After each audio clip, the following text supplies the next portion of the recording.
বন্ধুরা, তোমাদের সাথে তুলে ধরবো হচ্ছে পুরো বাংলাদেশের যে বর্তমানের পরিস্থিতি, মানে আজকের যে পরিস্থিতি, মানে সেনা মোতায়েনের পর বর্তমানে যে পরিস্থিতি, সে বিষয়টি তোমাদের সাথে নিখুঁতভাবে তুলে ধরার চেষ্টা করছি। আমার সাথেই থাকো। দেখো, প্রথমত একটা নিউজ চ্যানেলকে কিন্তু আসলে থ্যাংক ইউ বলতেই হবে, সেটা হচ্ছে যে বিবিসি নিউজ বাংলা। তোমরা যদি আসলে বিবিসি নিউজ বাংলাকে ফলো না করে থাকো তাহলে করে রাখো।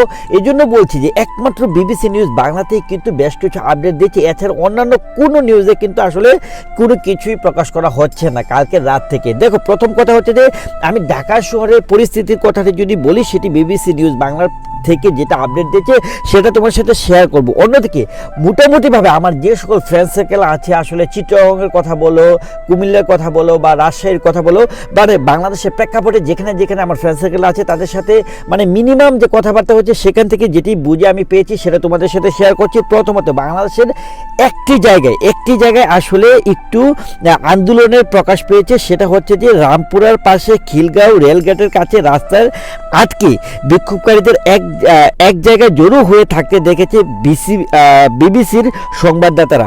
মানে এই যে একটা যে খিলগাঁওয়ের যে রেলগেটের পাশে যে আন্দোলনকারীদের অবস্থান, এই অবস্থান বাদ দিয়ে সত্যিকার অর্থে ঢাকা শহরের ওই রকমভাবে বলার মতো কোনো নিউজ নেই যেখানে কিনা আন্দোলন হয়েছে বা ছাত্ররা বা আন্দোলনকারীরা বা বিএনপি বলো বা তাদের অঙ্গ সংগঠনগুলো জড়ো হয়েছে আন্দোলনের জন্য, এরকম কোনো নিউজ এবং কোনো সিমটম বা কেউ এখন পর্যন্ত প্রত্যক্ষভাবে আসলে অবজার্ভ করেছে সে নিউজ কিন্তু নেই। শুধু একমাত্র তোমার খিলগাঁওয়ের কথা যেটা বললাম, এখানে আসলে দেখা গিয়েছে আন্দোলনকারীদের জড়ো হওয়ার বিষয়টা নিয়ে। অন্যদিকে যদি তুমি ঢাকা শহরের পরিস্থিতির কথা বলো, ঢাকা শহর পুরোপুরিভাবে কিন্তু আসলে আন্দোলনের কোনো ছাপই নেই। সত্যি কথা বলতে গেলে আন্দোলনের কোনো ছাপই নেই। এক কথা, যেভাবে আসলে আলটিমেটাম দিয়েছে সরকার পক্ষ থেকে, যেভাবে আসলে সেনাবাহিনী মোতায়েন করা হচ্ছে, সেনাবাহিনীর কাছে আসলে সত্যিকার অর্থে আন্দোলনের জন্য যারা আসলে আমরা ভাবছিলাম, প্রেডিক্ট করছিলাম হয়তো বা নামবে কেউ ছাত্র সমাজের কথা, আমরা আসলে খুব কম, এক্সপেকটেশনটা কম আজকে। কেননা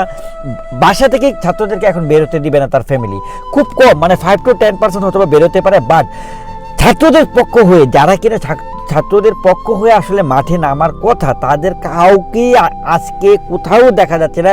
নট ইভেন ঢাকা, চিটগং এবং বড় বড় রাজশাহী, বড় বড় শহরগুলোতে কোথাও দেখা যাচ্ছে না। সত্যি কথা বলতে this is very strange.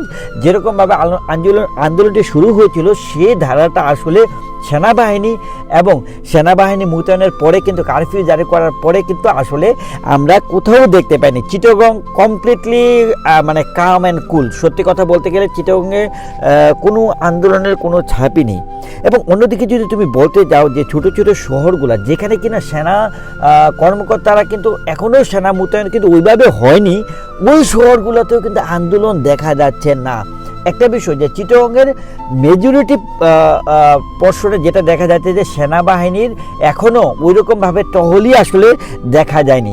So পরিস্থিতির কথা তোমাদেরকে ওভারঅল আমি বললাম, এটা মানে as authentic as possible from all of my friends who are living in Bangladesh, all the division, all the cities. আমি ট্রাই করেছি যতটুকু ইনফরমেশন আছে মানে ততটুকু দেয়ার। ওই যে 2 ঘন্টা, যে 2 ঘন্টাতে আসলে একটু সময় দিয়েছিল কেনাকাটা করার জন্য, জরুরি পণ্য কেনার জন্য, সেই সময়টাতে একটু ট্রাই করা হয়েছে। Accept that Bangladesh is completely আসলে মেনটেন করছে কারফিউর যে বিষয়টি, সে বিষয়টি মেনটেন করছে বাই বাংলাদেশ আর্মি। সো আমার কাছে মনে হচ্ছে যে তোমরা একটা আইডিয়া পেয়েছো। তোমার কাছে কি মনে হচ্ছে? তোমাদের কাছে নতুন আপডেট থাকলে আমাদের এখানে কমেন্টস করতে পারো। ভালো থেকো, থ্যাংক ইউ সো মাচ।